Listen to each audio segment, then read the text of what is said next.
श्री तुकाराम गाथा वजा अभंग 1. समचरण दृष्टी विटेवरी साजिरी. तेथे माझी परी उरली असे एक.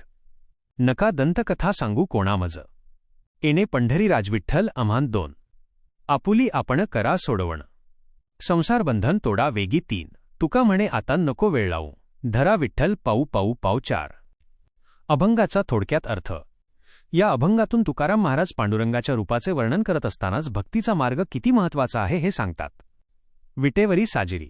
विठ्ठलाचे ते विटेवर उभे असलेले समचरण रूप पाहून माझे स्वतःचे अस्तित्व अहंकार संपले आहे. दंतकथा नको. मला आता जगातील इतर कोणत्याही फोल गोष्टी किंवा दंतकथा ऐकायच्या नाहीत, कारण मला प्रत्यक्ष पंढरीचा राजा विठ्ठल भेटला आहे.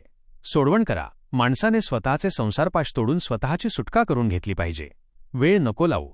वेळ वाया न घालवता विठ्ठलाचे पाय घट्ट धरा, कारण तोच उद्धार करणारा आहे.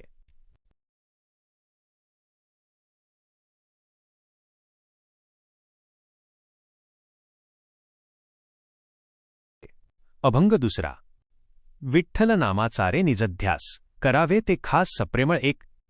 वाचे विठ्ठल विठ्ठल. हृदयीन विठ्ठल विठ्ठल ध्रुव. कथा विठ्ठलाची विठ्ठल उच्चार. विठ्ठल तो सार सर्वांमध्ये 2.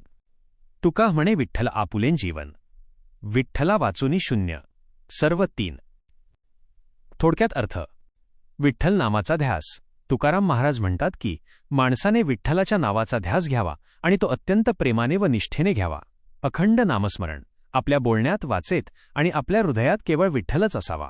सारांश. जगात सर्व गोष्टींचे सार किंवा मूळ हे विठ्ठलामध्येच आहे.